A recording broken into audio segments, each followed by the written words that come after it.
फर्जी शिकायत करना गंभीर अपराध है, पकड़े जाने पे 5 साल की सजा होगी।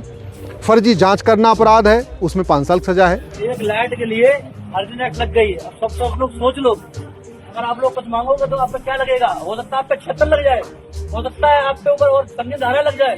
तो तुम्हें जान से मार देंगे और SC/ST या फिर तमाम तरह की धारा 376 जैसी धारा लगवा के तुम्हें अंदर करवाएंगे। दहेज एक्ट हो या फिर SC/ST एक्ट, ये ढाल के तौर पर बनाए गए कानून हैं, ना कि हथियार के तौर पर। लेकिन चाहे धारा 498A की बात करें या फिर SC/ST एक्ट की बात करें, लगातार इनके दुरुपयोग की शिकायतें बढ़ती जा रही हैं।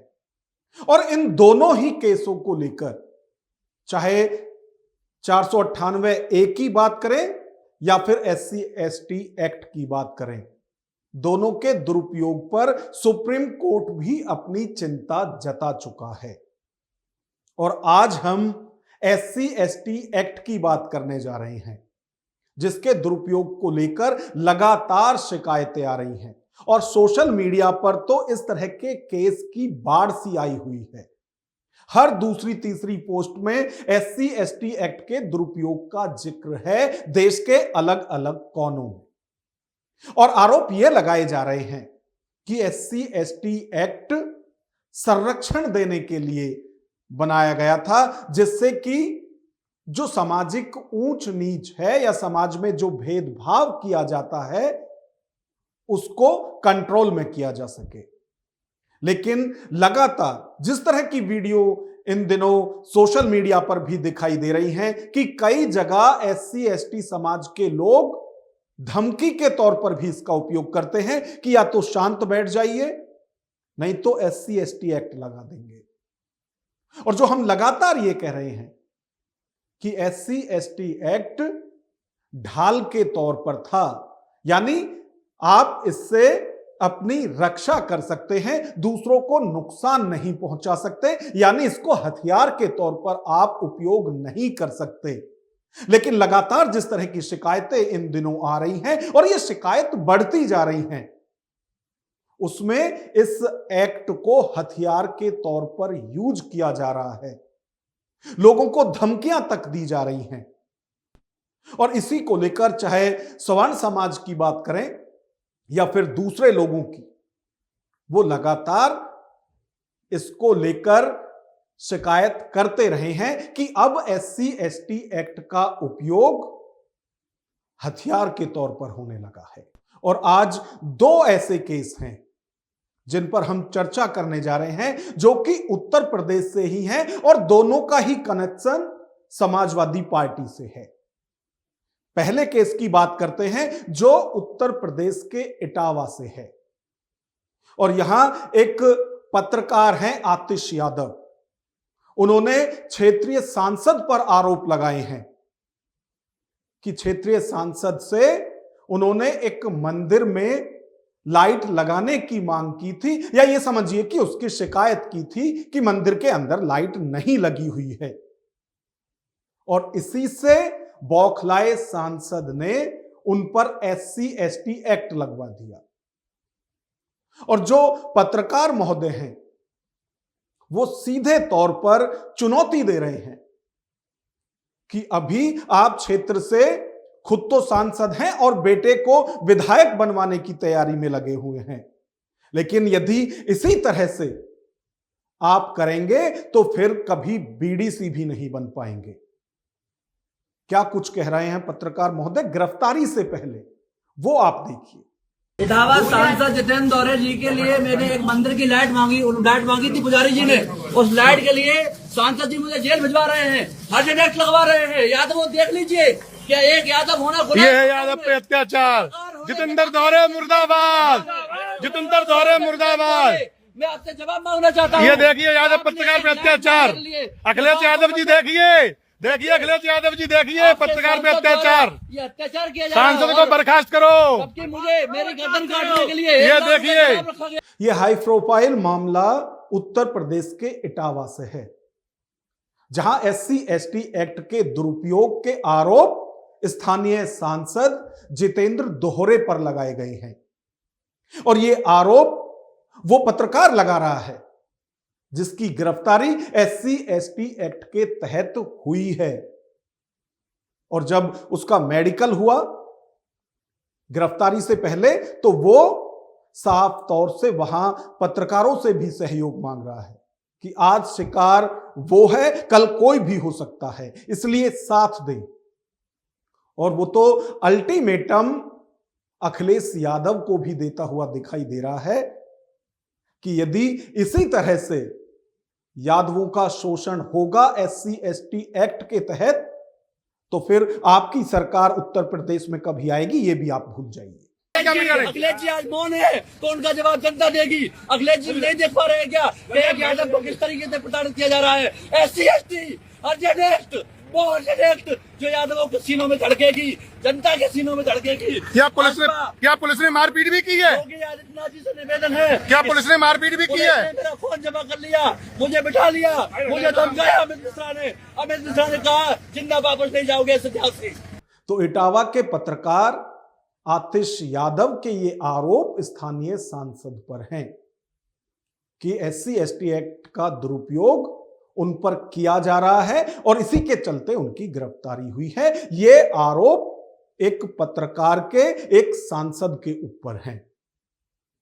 और ये छोड़िए, जो दूसरा मामला है वो भी उत्तर प्रदेश से है और वो भी समाजवादी पार्टी से कैसे जुड़ा हुआ है, ये भी हम आपको बताने वाले हैं।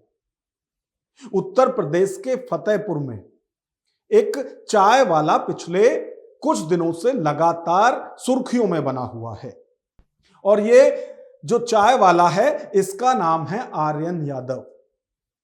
और वो इसलिए सुर्खियों में है क्योंकि उसने उत्तर प्रदेश के पूर्व मुख्यमंत्री और समाजवादी पार्टी के चीफ अखिलेश यादव को चाय पिलाई थी।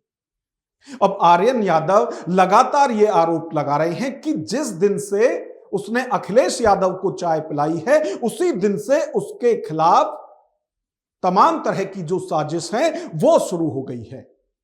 उसका कहना है कि ये जो उसकी चाय की दुकान है वो कई दशकों से चल रही है, कभी कोई प्रॉब्लम, कभी कोई शिकायत उन्हें नहीं आई, लेकिन जब से अखिलेश यादव को उन्होंने चाय पिलाई है उसके बाद से तमाम तरह के छापे उनकी दुकान पर पड़ रहे हैं और आरोप ये लगाए जा रहे हैं कि क्योंकि चाय बनाने के लिए वो एल्यूमिनियम के जो बर्तन हैं उनका यूज करता है, इसलिए उस पर कार्रवाई की जा रही है और सैंपल के तौर पर उसकी चाय को भी कुछ अधिकारी ले गए हैं। ये आर्यन यादव आरोप लगा रहे हैं।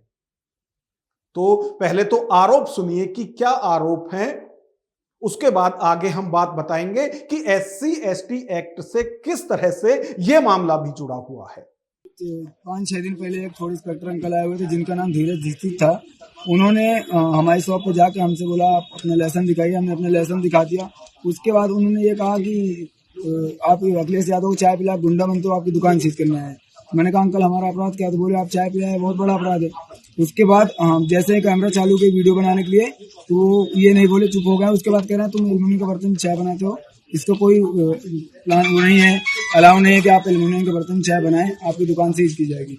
उसके बाद उन्होंने चाय का सैंपल लिया और सैंपल सील भी नहीं किया, सिंपल लेके चले गए। जब से यूपी के पूर्व सांसद अखिलेश यादव जी ने मेरी दुकान पे चाय पिया है तब से प्रॉब्लम आ रहा है। इसके पहले मेरी दुकान 35 साल से आज तक कोई प्रॉब्लम नहीं आई है। अभी 2 महीने के अंदर ये प्रॉब्लम आ रही है कि जैसे ही इस चाय वाले ने अखिलेश यादव को चाय पिलाई उसके बाद इस पर छापेमारी शुरू हो गई और जो कार्रवाई है वो भी इस पर की जा रही है, ये कहते हुए कि वो एल्यूमिनियम के बर्तन में चाय बनाता है और इससे जो स्वास्थ्य है उसको खतरा हो सकता है। अब आप देखिए कि जब तक अखिलेश यादव को चाय नहीं पिलाई थी तब तक कोई दिक्कत नहीं थी, लेकिन ऐसा लगता है कि उत्तर प्रदेश की सरकार और प्रशासन को अखिलेश यादव के स्वास्थ्य की बहुत ज्यादा चिंता है, क्योंकि जब से इस चाय वाले ने उन्हें चाय पिलाई है तब से इसकी मुसीबत बढ़ी हुई है और दलील ये दी जा रही है कि एल्यूमिनियम के बर्तन में आप चाय बनाते हैं, ये स्वास्थ्य के लिए हानिकारक है। और जब इस तरह की दलील देकर उसकी दुकान को बंद कराने की कोशिश की गई और यह बात अखिलेश यादव तक पहुंची तो आनन फानन में उन्होंने भी एल्यूमिनियम की जगह पीतल के कई बर्तन दुकान चलाने के लिए उसे दे दिए और कहा कि अब कोई दिक्कत उसे नहीं होनी चाहिए। हमें उम्मीद है कि चाय वाले हमारे नौजवान को, समाजवादी चाय वाले नौजवान को न्याय मिलेगा और जिन्होंने इसकी घटना की है उनके खिलाफ कड़ी कार्रवाई होगी और जिसके पीछे लोग हैं उन पे भी कार्रवाई हो। और यूं तो आरोप क्या लगाया कि एल्युमिनियम के बर्तन में क्यों चाय बनाते हो आप, इसलिए दुकान सीज कर दी। बताइए आप, दुकान इसलिए सीज कर दी कि आप एल्युमिनियम के बर्तन में चाय बना रहे हैं। खैर, ये सारा मामला था एक चाय वाले की तरफ से अखिलेश यादव को चाय पिलाने के बाद उसकी बढ़ी मुसीबतों को लेकर। अब हम बात करते हैं कि इटावा की तरह ही फतेहपुर का यह केस भी किस तरह से SC/ST एक्ट के दुरुपयोग से जुड़ा हुआ है। अब जो ये आर्यन यादव है, जो चाय की दुकान पर चाय बेचने का काम करता है, उसका आरोप यह है कि जिस दिन से अखिलेश यादव को उसने चाय पिलाई है उसकी मुसीबतें बढ़ी हुई हैं। पहले तो उस पर यह कार्रवाई की गई प्रशासन की तरफ से कि एल्यूमिनियम के बर्तन में आप चाय बनाते हो। उसके बाद आर्यन यादव के आरोप ये हैं कि कुछ असामाजिक तत्वों ने उसकी पिटाई की और जिन लोगों ने पिटाई की उन लोगों पर अब आर्यन यादव का आरोप यह है कि जब वो पिटाई कर रहे थे तो उनकी तरफ से यह धमकी भी दी गई कि अभी तो पिटाई हो रही है, इसके बाद ज्यादा उछलोगे तो फिर SC/ST एक्ट भी लगाया जाएगा। उसके बाद कल ये मामला 10:30 बजे का है, दिन 10:30 बजे का है। कुछ लोग अराजक तख्त के लोग जाते हैं जो कि वहाँ मेरी दुकान जाते हैं, चाय लेते हैं। 15-16 लोग थे। चाय लेने के बाद वो चाय पी के चल दिए। मैंने उनसे पैसा मांगा तो वो सीधा मारने लगे। पहले गाली दिए कि अखिलेश यादव को चाय पिला गुंडा बनता है, उसके बाद सीधा मारने लगे और मुझे भी मारा, मेरे माता पिता और भाई बहन सबको मारा और मेरी दुकान का पूरा तोड़ फोड़ कर दिया उन्होंने। जी, मैंने एक पोस्ट डाला है कि मैं अपना घर परिवार दुकान सब छोड़ के जा रहा हूँ। तो ये सच है कि मैं और मेरा परिवार हम लोग सब छोड़ के जा रहे हैं। क्यों? क्योंकि हम बहुत पीड़ित हैं। हमें लोग आए दिन परेशान करते हैं, कभी हमारे साथ मारपीट, तो कभी अधिकारी हमारा सिंपल भरते हैं, तो कभी हमें जान से मारने की धमकी दी जाती है। और जो लोग कल हमको मारे हैं उनके द्वारा ये भी कहा जा रहा है कि अगर मुकदमा आप वापस नहीं लोगे तो तुम्हें जान से मार देंगे और SC/ST या फिर तमाम तरह की धारा 376 जैसी धारा लगवा के तुम्हें अंदर करवाएंगे। खैर, उत्तर प्रदेश के ये दोनों ही मामले हाई प्रोफाइल हैं।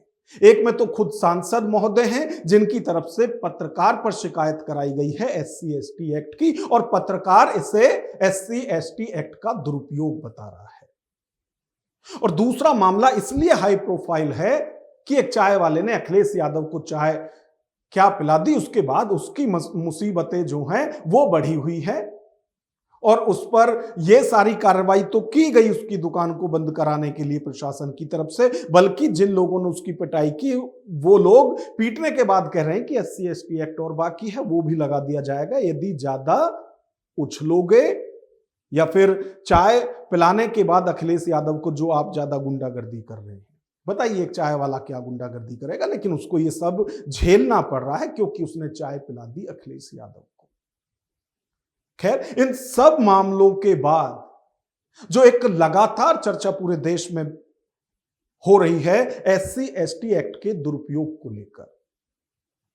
अब SC/ST एक्ट का दुरुपयोग होता है, इससे कोई नकार नहीं सकता, लेकिन यह भी नहीं हो सकता कि किसी चीज का दुरुपयोग हो रहा है, किसी कानून का दुरुपयोग हो रहा है तो उसे खत्म कर दिया जाए।